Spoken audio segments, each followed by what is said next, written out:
Hello, and welcome everyone to today's Fairygodboss live webinar. We're so excited to have you all join us. We're going to give folks a few seconds to connect. While we're waiting, we'd love to know where everyone's tuning in from today. So you'll see on the right side of the screen, there's a chat box. If you feel comfortable doing so, send a message in the chat saying hey and let us know where you're joining from.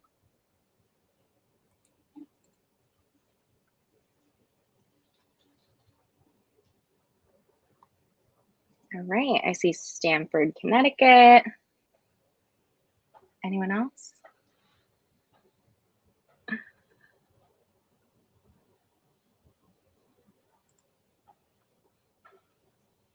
All right, Erie, Pennsylvania.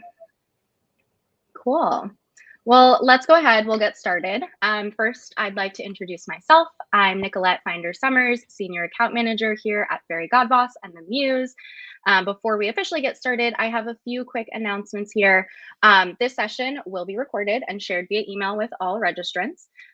During the discussion, we'd love to hear from you. So we hope you'll use that stage chat on the right side of your screen to send some messages, comments, and questions to the panelists and to one another. For those who do not know, Fairygodboss is the largest career community for women. Millions of women visit Fairygodboss for career connections, jobs, community advice, hard to find intel about how companies treat women, and virtual events just like this. So now I'm excited to kick off today's event, The Secrets to a Successful Career Journey, sponsored by Moody's. We're thrilled to be joined by 4 leaders today at Moody's: Paris, Mandy, Lauren, and Myra. So let's each take a minute to please introduce yourselves. We'd love to hear what's going on in your life personally, professionally, and what you do in your role today at Moody's. So Paris, we'll start with you. Please introduce yourself and your role at Moody's. Thank you so much, Nicolette, and thanks for having us today. So my name is Paris Qureshi. I am a mother of 4 little ones. I am a product portfolio lead at Moody's Investors Service in the technology space. I'm responsible for our data solutions, our GenAI experimentation, as well as our content authoring and utility solutions for our different businesses. I also do a lot of DEI work, stuff that I'm just really passionate about. So, managing one of the BRGs, co-chairing that, so one of the business resource groups. And then outside of work, like I mentioned, I've got little ones, but I've also got a lot of things that kind of keep me motivated and moving. So I'm also a vice chair for the Extreme Kids and Crew organization, which works on providing play-based programming for New York City-based neurodivergent youth. So shout out to my crew out there. Amazing. Thank you, Paris. Mandy, if you could please go next. Sure. Thanks a lot for having us here as well. So, hi, everybody. My name is Mandy Linton. I have been at Moody's for about 4 years, and I actually came over here to establish an experience design practice from scratch. And it has been a wonderful journey for me since I've been here. I am really passionate, obviously, about women in technology and also culture. I have several side projects that I'm working on from a culture perspective around creating engagement and really trying to spearhead culture initiatives and making Moody's a place that people not only want to come, but they want to stay. So that's my primary focus outside of my day job. But I am a recent empty nester. I have one 18-year-old who is here in college in Charlotte, and and that's me. So thank you very much again. Thank you, Mandy. Can't wait to hear more. Lauren, let's hear from you next.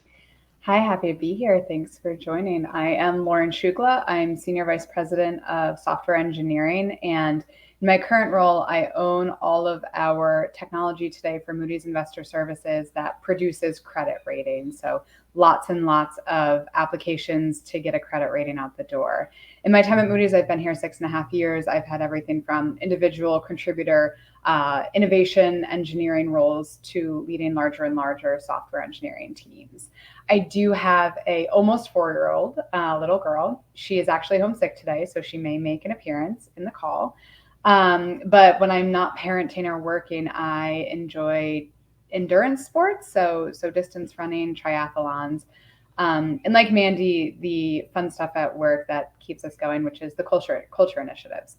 So Mandy and I are often partners in crime in a lot of our culture initiatives to make sure that we're consistently maintaining and building a really strong, connected team that wants to come to work and wants to work for us. Amazing. Very important. And Myra, last but not least. Oh my, I am very intimidated by my coworkers as I listen to them introduce themselves. But hi, everybody. I'm Myra Schenken, and I'm also Senior Vice President here at Moody's Investor Service in Product Management with Paris. And my portfolio is sort of partners to Lauren's, where I'm responsible for the technology solutions that ingest, spread, and evaluate financial data, as well as development of new models and tools that run predictive credit analysis. So Lauren's team is in charge of the hands to keyboard building it, and my team is in charge of trying to figure out what exactly it should be. I also have a slightly different background from everybody on the call. I'm a baby technologist. I've been in the role for about a little more than 2 years, but prior to that, I was a ratings analyst here at Moody's for over a decade. And before that, I worked in investment banking and financial services. So I'm somebody who made a pivot in my career, as I kind of figured out what I wanted to do. So what is my personal life? I live with my husband in Brooklyn Heights. I don't have kids, but I have a very noisy dog who everybody here would probably be meeting if I was working from home today. And we do a lot of traveling. We're getting on a plane on Saturday. So I'm going to be on a beach a week from today. And I'm trying to think what else I do. Anyway, skip me. Let's go. I would love to be on a beach sometime soon. So I am jealous of you now, as I'm sure we all are.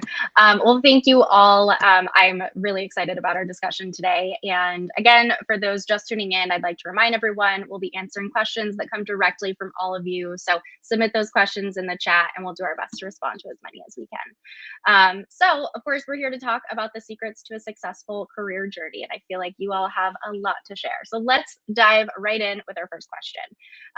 So what are some of the biggest challenges you've faced in your career and how did you overcome them? And Lauren, let's start with you.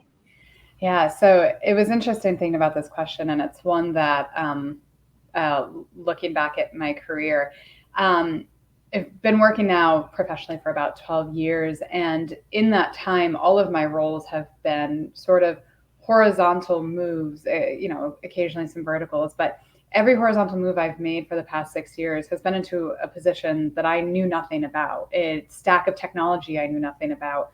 A line of business. It was new managers I'd never worked for, or people who worked for me who had never worked for me before. And very early on, if you're familiar with imposter syndrome, which I'm sure many women on this call are, very early on, I would often ask, well, why me? Why did you pick me for this role? I know nothing about this. I am not qualified for this. And with every one of those roles, I sort of quickly figured out it's not necessarily what you know about the role, it's what attitude you're willing to bring to it and your willingness to learn. So I was wildly unqualified for probably the last 6 roles I've had, but showing up and believing that I can figure it out, really taking the time to ask thoughtful, thorough questions, not walking in as if I knew everything, and being sure that I really talk to the people around me, both those who are peers of mine who potentially report to me, those above me, made it so that now when I, potentially switch into a new vertical or a horizontal role, or even the last one I've moved into, I no longer feel that sense of unease, right? It's about asking the questions, knowing you can do it, believing that you can do it. And I'm happy to say that that's been, the biggest challenge in my career so far, but one that keeps popping up every 6 to 12 months. Yeah, imposter syndrome is real. So thank you for sharing your experience. Mandy, is there anything you'd like to add here? Yeah, I think it's a consistent theme for me as well, because I don't know. So my background, I went to art school, and I was not the best student in high school or grade school. I was probably a C student. I'll be honest with you, but I was in private art lessons from like age 6. So I always had a trajectory into the creative arts in some way, shape, or form. And when I got into corporate America, my first job out of college was in corporate America. I was working in a large insurance company, worldwide insurance company. And throughout my early years, and even into like my mid years, and around when I was starting to kind of just get into management and leadership, I often found myself sitting at a table around a bunch of people that had advanced degrees. I mean, we're talking PhDs, MBAs, people that went to Harvard, Yale, you name it. And I was so insecure because that is not my forte, right? Like I never saw myself as the same league as those type of people, but yet there I was sitting at the table with them, right? I had a graphic design degree. I went to art school, right? But obviously as I matured and I got further into my career and I started moving up the ladder, I started to realize that, my contributions may not be from a book smarts point of view necessarily, but where I shined and where I provide the value is around the creativity and the empathy and the relationship building and motivating my employees that work for me. That's really where I started to realize my worth and where I could make the biggest impact. So that was a revelation, and I still remember kind of when I came around to that revelation. It was when I got a certain level at Bank of America. I was like, okay, that's right. I'm supposed to be here. So that was kind of cool. Awesome. Yeah, there's like little signs that are telling you like, okay, yeah, I belong here. Yeah. That's exactly right. Thank you, Mandy. Appreciate that. Let's move on to our next question. A lot of people believe that developing your career means changing companies and not infrequently. So what has enabled you to develop and advance your career? Myra, let's start with you. Okay. So I think I mentioned I've been at Moody's for nearly 17 years, but prior to that, I did move around. So I've seen a little of both. And I think it's pretty common advice to say that you should change companies every couple of years and it'll accelerate things. But I think that's sort of incomplete advice because it's really good to try out new things, especially early in your career, different environments, different cultures. We work at a company that's probably 100 years old. It's going to be different to a startup, and people thrive in different places, and you don't know it until you try it. You may get to try out different roles, and I think in the earlier years, it may help to get title bumps or compensation increases. But I'm going to stress that means earlier on. But I think honestly, the single most important thing that I have found to advance my career is finding someone who's willing to sponsor me. And what that means is a senior person who is willing and able to advocate for me. It's not just coaching and giving advice, but going in front of somebody else and saying, her. And that to me has meant promotions, and it means that my name comes up when opportunities were opened. And I think most importantly, and the hardest one, is opportunities were created for me based on that sponsorship. And that is not those relationships and identifying who could be a potential sponsor, that doesn't come quickly. So what you lose by moving around is building these deep, very crucial relationships. And I think the reason why I've been here for so long is because I was able to find that kind of sponsorship. So I've moved from different roles. I've been given the opportunity to do things that I don't think if I were to apply to another company, they would have let me do. And it's based on my track record here, my relationships, my networks, and my sponsorship. So, I think that you have to do what's best for you, but you looking within the company that you're already working for can be sort of an untapped thing, and you should really look to that if you're looking for opportunities. Yeah, I love that. I mean, building deep relationships anywhere and especially at work, it certainly has some benefits. So thank you for sharing that. Paris, let's kick it over to you. Yeah, sure. So, I mean, for me, similarly, I mean, I've been in the financial industry for over 20 years. But I was straight out of college. I joined JP Morgan Chase, and I was there for 18 of those 20 years. So I've only been at Moody's for a little over 2. But part of the reason why I was kind of, termed a lifer at Chase was, seeking out those internal opportunities. A lot of the firms that we start out with, there's a lot of opportunity to learn and grow. And one of the things that I really learned early in my career, thankfully, because I had some really great mentors and some really great role models to learn from, was that you really want to chase after opportunities and things that you're passionate about and things that excite you. You don't want to chase after titles. Titles happen. That's not the thing that you go after. Those are the things that come along as perks of the job, if you will, almost. But it's when you're passionate about something, those things happen. They follow because it shows in your work and your excitement about the work and the way you motivate other people, et cetera. So I started out at Chase as an intern. It was right when the Bank One acquisition was happening, and there was a lot of change. But it was exciting. I got to do things that I would have never dreamt of. I got tapped on to join a rotational program. The rotational program kind of fell apart, and that's okay. Things change, things happen. So I, pitched, hey, can I do rotations in the same group and just try out different things? And they were like, sure, why not? We can use an extra set of hands. And I kind of just kept working from there, and trying out different things. But to Myra's point, seeking out those different opportunities that excite you. I mean, I got to work in the digital space, and launch a lot of their mobile products. So, whether it was two-way SMS, their mobile applications, Zelle, Quick Deposit, those were all babies of mine, and that was really exciting. And then I hopped to cybersecurity and tried a totally different angle of looking at technology where I wasn't dealing with an external facing user base, and then applying everything that I learned there.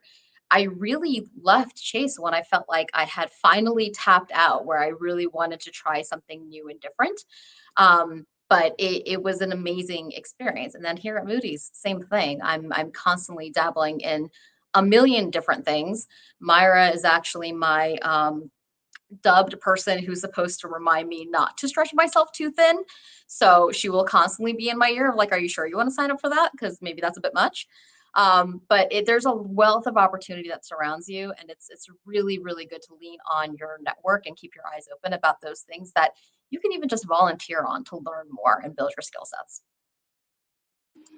Yeah, it's important to have someone at work telling you, asking you, are you sure you have the bandwidth for that? But I also love what you said about like not chasing titles, but chasing things that excite you and you're passionate about. So that is a takeaway I am taking from this conversation so far. So thank you for sharing. Great. So I personally love these next two questions. Kind of a combined here, but how do you support and empower women to reach their full potential at work and be heard? And how does Moody specifically support you professionally and personally in this? So Mandy, I'll kick it over to you. Sure. So, how do I support women to reach their full potential? So I think it's really primarily, being an advocate for the women in your group or in your organization, and being that person that can, having the empathy for what they're going through at whatever point they are in their career, and just being that sounding board, right? Like, I try to make sure that I have mentees that I am reaching out to, ensuring that they're getting the opportunities that they want, checking in with them and things like that to make sure that they're advancing and getting what they need out of the company as well. And I just want to be that support mechanism that will give them the confidence or recommend them for an opportunity, and make sure that they do kind of express and do some of the things that they want to do without being afraid. Give them the platform to do that. So that's primarily it. Yeah, leading with empathy. I feel like what's better than that, right? Lauren, would love to hear from you on this as well. Yeah, and funny when I think about where I was when I joined Moody's, I did not have a child. I was an assistant vice president, and I remember speaking to women who were vice president, senior vice president, managing directors, the roles that I envisioned myself and roles that I assumed I would have a family with, right? And that terrified me. How do I balance this career that I would like along with my personal ones? And I think everything Mandy said is so true. Advocating for your people, being a mentor, making sure that you're sponsoring, right? We all get to where we are because we have that sponsor who invested in us, making sure that we're investing in women, not just on our teams, but across the organization. I mean, I look at the women on this call and I call them when I need help. And making sure that you're always available, right? So my team knows that you call me anytime. There are some boundaries. I think like Christian language, there are boundaries, but you call me anytime and I'm here to help. And I think knowing that I have been in these, perhaps with the more junior women on the team, I've been in their shoes. There's women whose shoes I would like to fill one day. Being able to reach out to them, making yourself available makes such a difference. And just being able to have that conversation with someone. I look back to some of the conversations I've had that were in the hallways that were not meant to be these serious conversations. They meant so much to me and what it meant in my career at the time. And I still remember them well before I was a senior vice president or a mom or anything else. Amazing. Thank you, Lauren. And you touched on this a little bit. So this next question, I think a lot of us will be excited by, but how do you maintain work-life balance while also being an effective leader? So Lauren, I might just kick it right back over to you. Yeah, so this is a funny question as I have a sick 3-year-old who I bribed with marshmallows to stay in the other room. So I always thought that it's a balancing act, right? That I spend 50% of my time being a parent, I spend 50% of my time at work. And I quickly learned in COVID, my daughter was born a few months after COVID started. I quickly learned that that's not at all reality of what works for me. And what I've learned in the last 4 years as a parent and as a senior vice president that entire time is that it's boundaries. And it's boundaries that I'm not asking permission for. They are boundaries that this is what I need. This is what I establish. I'm very clear and open with everyone on my team that, listen, if you need me before the hours of 8 a.m., I'm probably not available. But 8:30, I'm online, you call me. And the boundaries to say, look, I have to pick my daughter up from school. That's a non-negotiable to me. So between the hours of 4:30 and 8 p.m., I am unavailable. However, 8 p.m. to 6 a.m. the next day, call me. Middle of the night, you need me, I'm there. And really being open and honest about that with your team. And I think your team appreciates that. I will say there's only 24 hours in a day, and you think of everything you have to do. I've got to, train for the next triathlon. I've got to do this quite demanding job. I've got to be a parent and I've got to show up for being a parent. And what works for me is really scheduling that in the course of a day. So there are hours where I am, 6 to 7 a.m. I'm training, 7 to 8 I'm parenting, 8 to 5 I'm working, and then 5 to 8 I'm parenting again. And then frankly, I'm working or training again until I sleep. But being really clear for you, what works for you. Everyone's boundaries are different.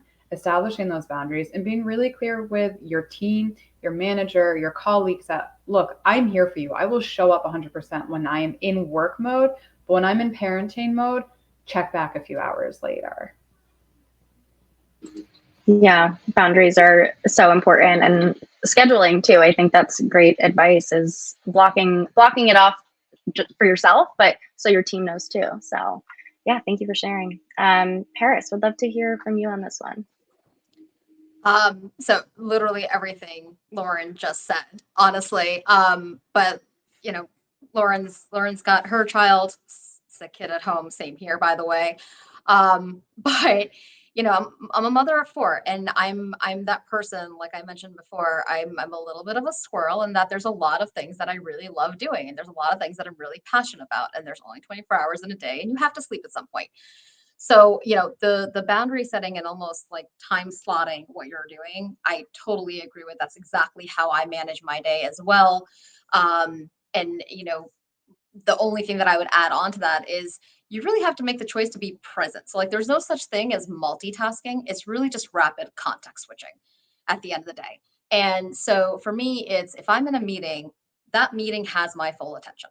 If I'm parenting, that children have my full attention. If I'm missing a meeting, great. There's a delegate or my manager who's handling it. And if I'm not home, there's a trusted caregiver who's handling it, right? Like you have to really build your village and trust that village, both personally and professionally, to make sure they've got you and they can handle you. So whether that's building a high performing team, so that you know that all the work is in good hands, or whether that's, you know, shout out to the hubby who that there's only one reason why I'm able to do what I'm able to do, and that's because of him. So, you know, it's really important to have that supporting network. And then the other thing that I would say is, and this is oftentimes the case with women, perfection is totally your enemy, right? So if you're trying to excel at everything all at once, that's not a thing. That's not actually achievable. So, you know, it's funny. I was chatting with somebody in the hallway just earlier, and Lauren totally agreed. Those hallway conversations are the best. But I was chatting with a fellow mom, and she was saying, look, kids are clothed, fed at school. I'm good. Like from a parenting standpoint, like I'm not aiming for some insane bar.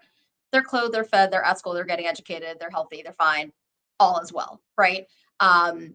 Same thing at work. Yes, we aim to excel, but there's a point where you say, okay, this is good enough. It's where it needs to be, um, and that's fine. So really level setting with yourself in terms of, you know, how far you need to go, and making sure that you are tapping on people for help and relying on that support. Very important.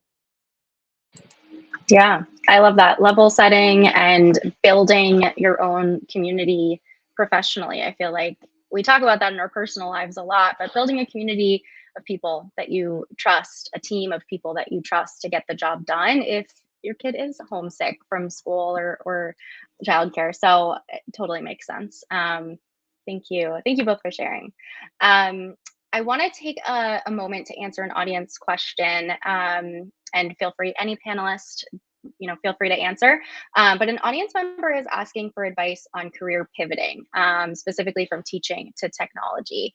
Mandy, I feel like you touched on this a little bit, but any advice from any of you on pivoting to technology as a career?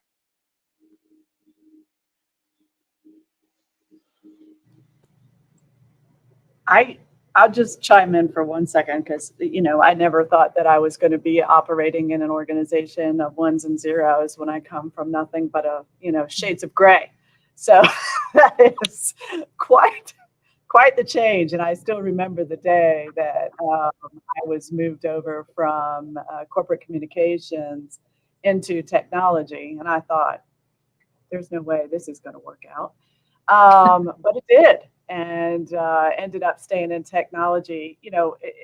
When you talk about a pivot, there's plenty of people, especially in my field in user experience, it's still fairly new.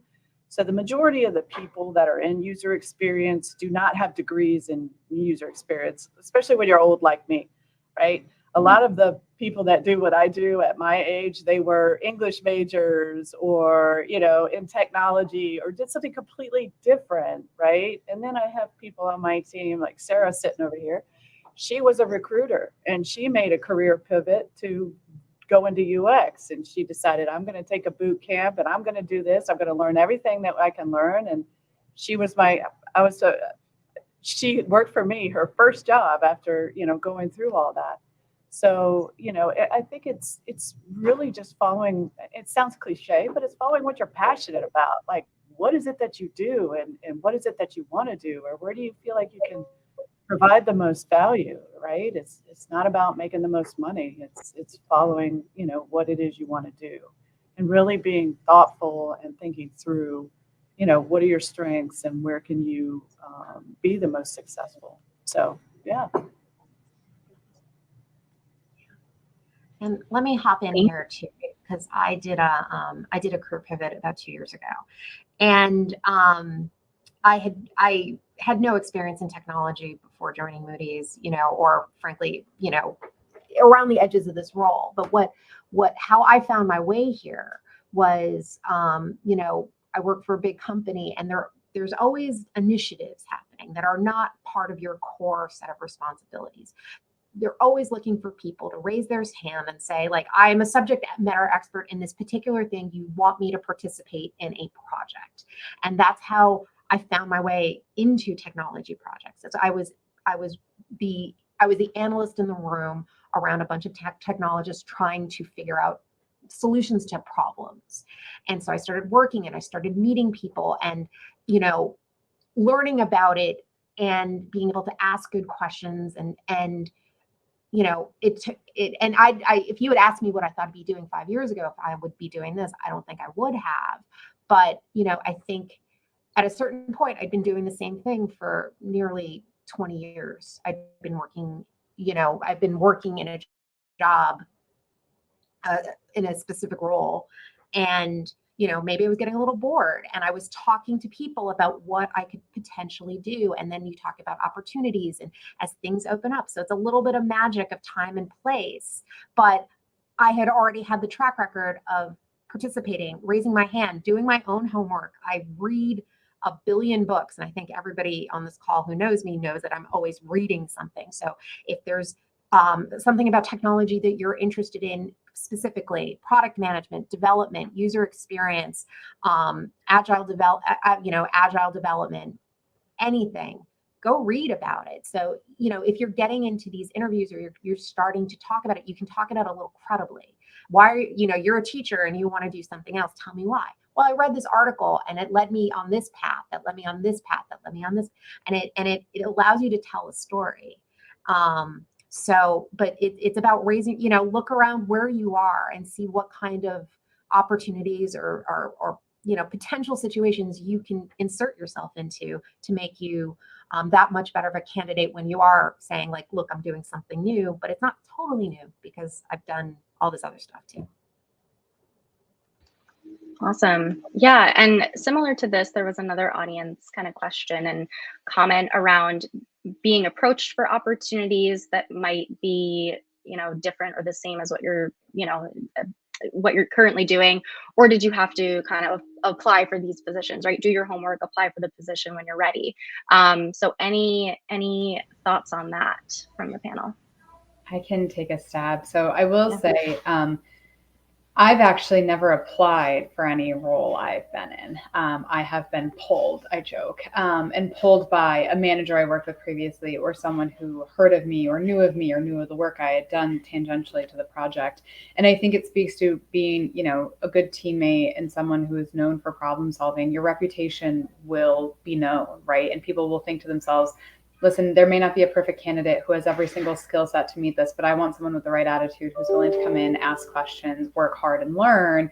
Let me put them in that new role. And it speaks again to topics we've all covered here, which is those deep relationships and connections. At some point in your career, it's less about, you know, you've always got the opportunity to apply for roles, but a lot of it is also someone is taking you with them, right? When someone moves, they will create opportunities for you because they know your brand and your reputation. So it's important to have that brand available. Yeah, I can just piggyback that same. I don't think I've ever applied for a role except for that internship that I did 20 something years ago. So interviewing scares me a little bit just because I'm really, really dusty on it at this point. But it is the brand that you build that precedes you. It is the folks that you interact with. And there's a lot of, I mean, you know, people sometimes think that you have to network for the sake of networking. I'm gonna build a network and I'm gonna meet a lot of people and get to know a lot of people. The thing that really stays with people is when they have true organic, intentional interactions with you, right? So you really want to bank on those and make them impactful because that's the thing that a person's gonna remember. Some random person that you met at a mixer, they're not gonna remember you. So it's really important to make sure that every interaction you have with someone, and that doesn't matter if it's someone senior or junior, by the way, anybody you have an interaction with, make sure it's a positive, impactful, meaningful interaction. Yeah, thank you both. I mean, it's definitely inspiring to hear that from both of you. And congrats. Awesome. Yeah. Well, this is a bit different, but since you're all leaders in some capacity, managing people, especially if you're new to it, is not easy. And so how has your company and your own manager helped set you up for success? And how is this kind of support reflective of the overall culture at Moody's? And Myra, I'll kick it over to you first. Okay. Well, I have to say people management is the single hardest thing that I do. And it's because people are people and people are sometimes unpredictable and they all come with their own set of problems and the opposite of problem, their joys and problems, let's put it that way. And, you know, we want people to be happy, and we want people to feel like they're getting fulfillment from their job, and also we're doing what we need to get done. But I think that Moody's recognizes how challenging people management is, and they've created an entire leadership academy to coach people through the different phases of a manager's career. So when you first become a manager, there's a series of courses and labs and coaching and whatnot that they can put you through. So they don't just throw you in and say, you're a manager, now go manage, when you don't really know what that means. And it's a certain set of skills that you have to develop. And they don't make you figure it out on your own and subject a group of people to that initially. So these programs, and it goes all the way up to development programs for senior executives and every stage in between, because the first level people managers have entirely different problems to deal with than someone who is a very senior leader and is dealing with things, a different kind of strategy and decision making. And it requires different help and different skills. So these programs are pretty in-depth. They include anonymous 360 surveys where they send, we have an outside contractor come in and actually ask all of your peers, the people that work for you, that you work for, a series of questions to try and nail down what are you actually good at and what do you need help at in this world of people leadership. And it's very humbling in a lot of ways to get that kind of feedback. We have the skill development. Once we establish what you need to work on, there's individual coaching that you can reach out for, and we have peer support networks. And then more close to home, I think what my manager does, and full disclosure, Mandy and Paris and I all work for the same person, so you may hear a little bit of the same stuff. I think we've just created our own informal support network. We have created our, we have time every week when we sit down and we just talk about what's going on, and we ask for feedback, we get advice, we give advice. We know the people that we're talking about here, so you might get an outsider's opinion of what your situation is. And I think, we're not doing this by ourselves. And I think that is all very consistent in Moody's culture. We're investing in people. We care about people's experiences here. And, to the extent we can, we want to make it better. So, but it's hard, and it's hard every day. And I was going to say, and you guys chime in too, because there's been several times where our leadership team will,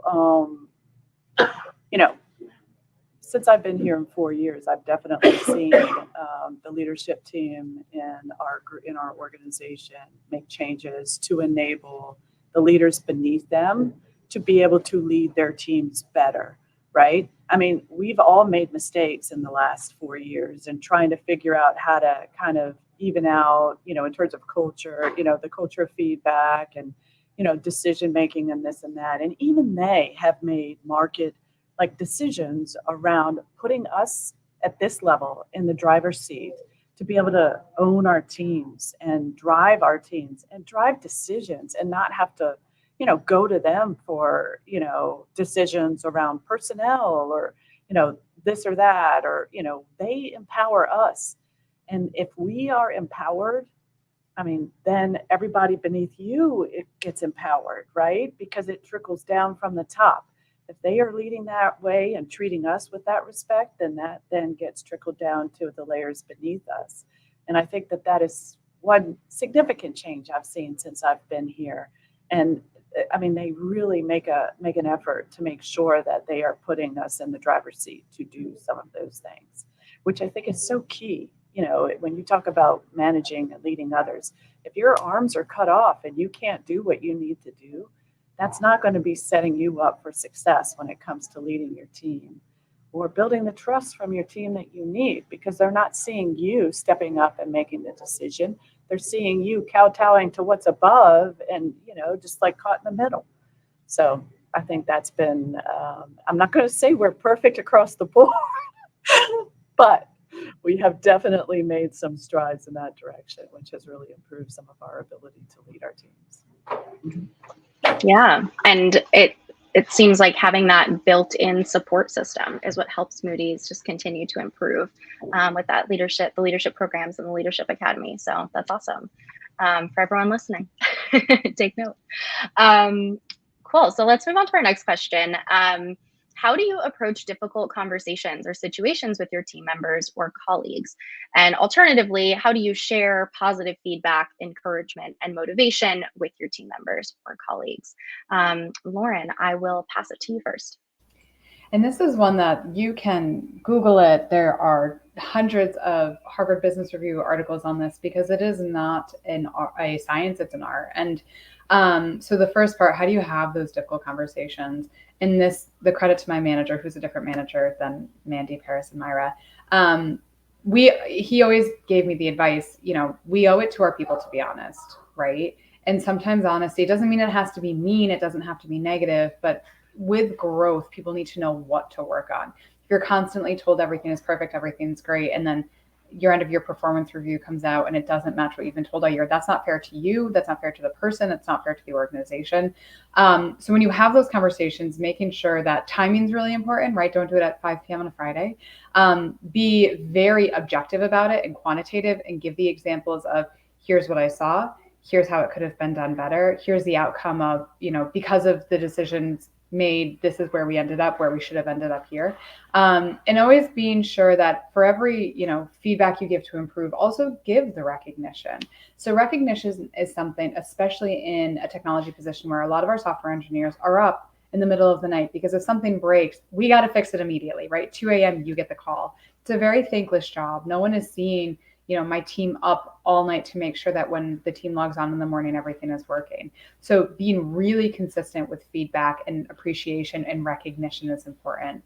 And ask your people every time someone joins my team or anytime I inherit a new team, I ask them, how do you want to be recognized? Some people do not want it on a large scale. Some want the one-off Slack message, hey, great job, saw what you did, it's awesome. Some people want to be more broadly recognized. So we have Slack channels for that. We have internal team boards that we do recognition every Tuesday in our team meetings, and we take 5 minutes to say thank you to this person for this contribution, shout out to this person for whatever, so that the consistent recognition makes it that people are willing to hear the feedback for improvement, and being genuine about it, right? It can't come off, we say it can't come off too corporate. It can't be we recognize you because it's the quarter end and we have to, right? It has to be genuine. It has to be sincere. It has to be in the moment. And those two things balance it out so that your people can get the feedback for improvement when it's necessary to have it. Absolutely. Thank you, Lauren. Paris, let's hear from you. Yeah, so Lauren, I think, covered, honestly, a lot of what I was going to say as well. I mean, when it comes to positive feedback, timely, making sure it's relevant to what the person desires. And, one thing I would always remind any leaders or even team members, it doesn't matter if you're managing people, but always look around and see who you can bring with you when you're celebrating successes, and share that. It's really important. So one of the things that we love about our leadership team in general, not just our direct managers, but they always put the spotlight on the person who actually did the work.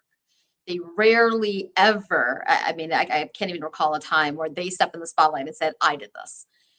It's always so and so did this, and bring them along for that success, having them present their work, having them, have that stage for that moment. So I think that's really important as well. When it comes to difficult conversations, I mean, they kind of fall into two buckets for me, right? So there's giving, having a difficult conversation with somebody else, giving feedback or what have you, but then there's also receiving feedback. So when it comes to others, similar to what Lauren said, right? You really need to approach it with empathy. I was actually just coaching a team member on this yesterday. You want to be curious. A lot of I statements. I know people hear that and it sounds quirky, but it works. You don't want to make it an attack. You really want to make it about, if it's an interaction, how it made you feel. If it's, a skill set or a situation, specific examples, really important. If you're the person receiving feedback, I think coming at it from a perspective of always understanding that you're not approaching something with any kind of malicious intent, and it's not an attack on who you are as a human being, but it's an opportunity to learn and grow and understand, you know, what this other person is experiencing at the other end of an interaction, right? Or what they're seeing. Nobody, generally speaking, I mean, yes, there's jerks in this world, but nobody generally walks around going, let me make this the worst possible interaction for this other human being in the time that I have here, right?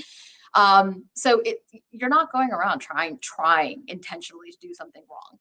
So really treating it as not a failure, but just a, hey, here's a great opportunity to learn. Let me see what this person has to say and how I can apply that, and then I can just be even better, right? So it's really important to come at it from that perspective. We joke, and we'll pass this along to everybody here. Um, so APIs, common technology terminology, but we've turned it into assume positive intent. So that's something that we throw around all the time, just making sure you're using your APIs. But for our tech geek folks, it works. Awesome. Thank you both. Yeah, recognition is huge, and being able to properly receive feedback too. Yes, there are some people out here, doing, trying to be a jerk on purpose, like you said, Paris. But yeah, I feel like we could all take a lesson on how to receive feedback and not take it too personally. So yeah, thank you both. So with time running a little bit short, these next two questions, if we could just keep our answers brief. I know we're all talkers and I love it so much, so let's keep it going. But this next question, how do you stay authentic and true to yourself while also balancing the expectations and demands of your leadership responsibilities? Mandy, I will pass it to you first. I spend a great deal of time over the past 10 years really, really, really focusing on who I am as a leader. Leadership and growing teams, motivating others. This has been after suffering some kind of bumps in the road in my career in terms of managers that were not ideal. And really trying to understand, because like a lot of women, when those, toxic situations present themselves, a lot of times what we do is we internalize that and think it's something that we're doing, right? And so what do you do when you have uncertainty in your career where you don't feel like you know everything? At least I deep dive into the subject and I completely immerse myself in all of that. The number one thing that has come out of that in terms of leading my teams is staying authentic. If you can be an authentic leader and gain the trust of your people, they will trust you and they will want to follow you, right? And that is really the one key thing I have found that has carried me through difficult situations, having to let people go, performance reviews, things like that. Authenticity is the number one thing that people want, and that's been what's carried me through for sure. Absolutely. Myra, if you have anything to add. Yeah, and I a little bit. I would hope everybody on this call finds themselves in some work environment that allows you to be your true self and authentic, and whatever that means. And I think what that means for me is being able to trust your environment enough that you can do that, and that directly ties into how happy you are at work, where we spend most of our waking hours. It does not mean that and I have to remind myself of this sometimes, it does not mean that every thought that crosses my mind about a certain situation goes out of my mouth directly. Like there's discretion, and then there is, reading the room and making sure that what I am thinking and what I might be sharing or conveying non-verbally is appropriate, is going to move the conversation of whatever we're trying to do, move it forward, isn't, for all the reasons, right? And in terms of being a leader, what I think this really translates into is listening. It's listening to what your team has to say, so that you can create an environment where everybody can bring their point of view, even if it is not aligned with what I think. Being challenged is how we improve. It means asking for feedback. It means building relationships that are honest, and it means calling out the wins and saying thank you. And that's kind of it. I think it's using your ears more than your mouth. Listening. It can help in so many situations. Thank you. Cool. So before we take some audience questions, at Fairygodboss, we have a tradition of asking all of our panelists the following question. What we have observed is that women do not feel comfortable enough bragging or taking ownership of all the amazing things that they achieve, something we've talked about here today. So I'd love if each of you can share with us an accomplishment, either personal or professional, that you're most proud of. And Lauren, would you like to go first? Yeah, it may not seem like a huge accomplishment by many, but I have a happy, healthy, almost 4-year-old. I did a half marathon a couple weeks ago, and I still show up for work and like to think I'm a good manager. So the fact that like I've managed to do all three lately, even though I guess my daughter's not healthy at the moment, not thanks to me, thanks to daycare. But yeah, I mean, the fact that like all the pieces of my life are currently in place and I'm balancing the boundaries of it all, that feels like an accomplishment to me. Huge accomplishment. Paris, let's hear from you next. Sure. So I gave Mandy a heads up that I was going to go in this direction with this question. But so last week, Moody's hosted a panel event, and my manager was supposed to cover it, but got COVID. So I was tapped last second to potentially step in, and it was a topic that was extremely intimidating. But as they needed an answer by end of day, I was kind of panicking, like, do I say yes? Do I say no? Happened to have my one-on-one with Mandy, and your tribe matters so freaking much. But Mandy was like, are you scared? But you know what you're doing? Cool. Then you're growing. Go do it. It's a great opportunity. And so that was my big win last week. It was a really spectacular week professionally. And I thank my tribe for constantly pushing. One thing I will say, just a quick piece of advice, a quick pearl that I've always kept with me. Throw your hat over the wall and follow it. You are all very competent. And sometimes you have to remind yourself, and sometimes you need cheerleaders who are going to remind you, but you are all very competent. You will figure it out. So it's just really important to have those people around you who will constantly remind you that. Love that. Yeah, building that community, building that village. I hear you. And congrats to you as well. Awesome. Myra, let's hear from you.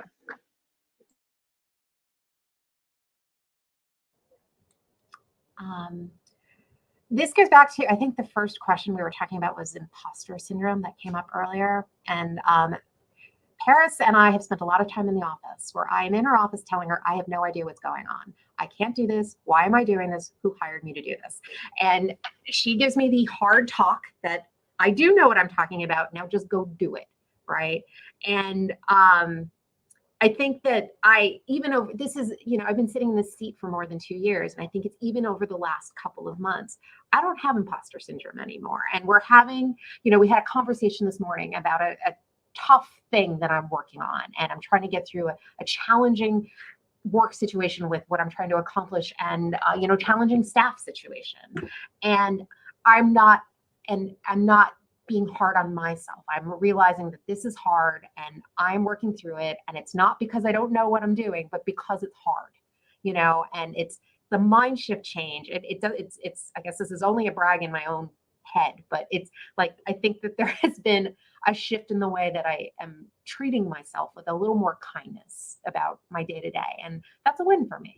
So that is a win, by the way. We had this chat this morning. That is a win. Paris is kind of my life coach.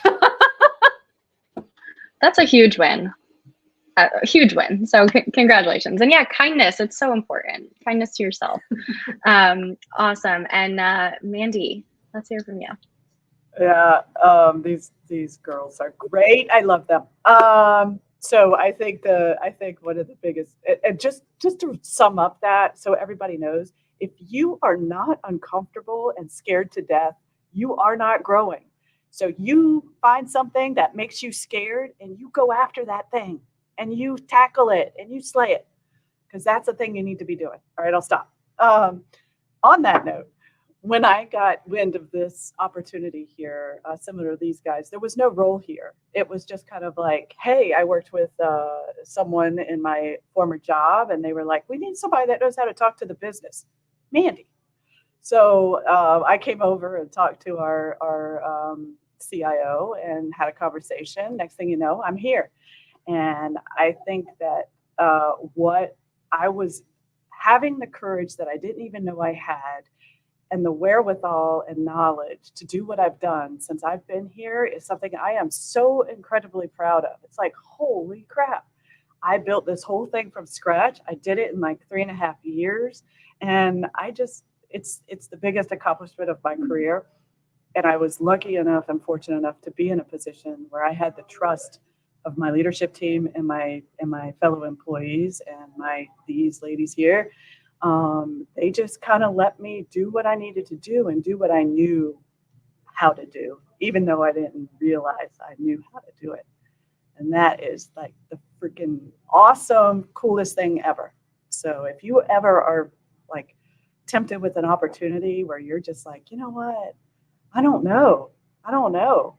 Do like Myra did. Do like, Paris did. Do like Lauren did. Do like I did. Just go for it, man. What's the worst that can happen? Really? Amazing. Amazing advice, Mandy. And congrats to all of you. Huge accomplishments across the board. And I am so lucky to be on this panel with you all today. So thank you all for sharing. I want to end with one audience question. Since you are all leaders at Moody's, I think this is a great question to ask that we received in the chat. So what do you value most in candidates when you're hiring, and what makes a candidate stand out? Anyone that would like to answer, go right ahead. I'll jump in, and I'll be really quick. I like people who have interesting backstories that have a reason why they're sitting in front of me and have had like a varied experience. And I like people who are clearly very flexible and willing to learn. If you've done the same thing for the last 20 years and you're trying to do something else, tell me why you're trying to do something else and how you got here. But like our jobs have changed in the last 6 months, and they changed a year ago, and we have to inspire other people to be comfortable with the change, and change is hard. So I'm looking for somebody who can embrace it and actually enjoys it. I would say the number one thing I look for, ability to thrive in ambiguity. That is key. If you can thrive without being told anything, you have figured out the secret to success. It is so true. That is absolutely true. And just to piggyback that, anyone I look for inquisitive problem solvers. So even if you don't know what your job is, I joined and I had no idea what my job was at the moment. Figure it out. Go carve it out for yourself. Go pick up whatever's falling to the floor and say, okay, I'm going to go solve this problem. And if somebody else is doing it, great. They'll let you know. If they're not, they'll thank you, and you'll move on to the next thing. But I really look for those problem solvers. Those are my people. And I would add, so in technology, a lot of people check the box of you've got the technical skill, right? You know how to code this language, you've built this application, but do you have the ability to learn? And do you have the want to learn more and never just sort of rely on what you know today? So I always try to look for candidates who show somehow that they have a passion for learning, a passion for the unknown and diving into it, because then you fit into the team, and it's really important to find someone. Again, technical skills, lots of people have them. Do you fit in with the team? And that ability to learn and that desire to learn is super important. Yeah. Thank you all for sharing amazing advice to everyone listening. Take notes. I lied, and I do want to go just like a minute over because I think this is a really great question. Just a quick lightning round of what advice would you give your younger self? Lauren, let's start with you. Trust your gut. Your gut is not wrong. You just ignore it too often.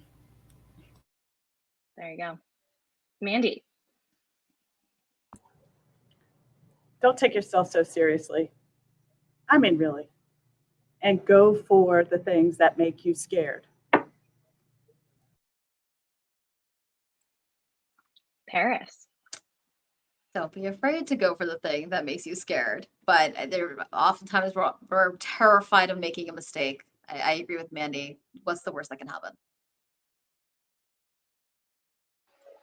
And Myra, last but not least. Anything that you are losing sleep over at the given moment probably doesn't matter in the long term. So give yourself a break. Don't be so hard on yourself. I love this. I'm stealing all of this for myself. I cannot thank this panel enough. Paris, Mandy, Myra, Lauren, thank you so much for joining us today and for sharing such fantastic advice with me and our listeners today. And thank you all that tuned in for the discussion. As a reminder, we will be sending out a recording of today's event along with resources to learn more about opportunities at Moody's. But in the meantime, be sure to check out Moody's profile and jobs on Fairygodboss. Also, we'd love to hear your feedback to help us improve future events. So please head to the Typeform tab on the right side of your screen to share your thoughts in a 1-minute survey. Thanks again, everyone, and we'll see you next time. Thanks, everyone. Thanks for Thank having us. you.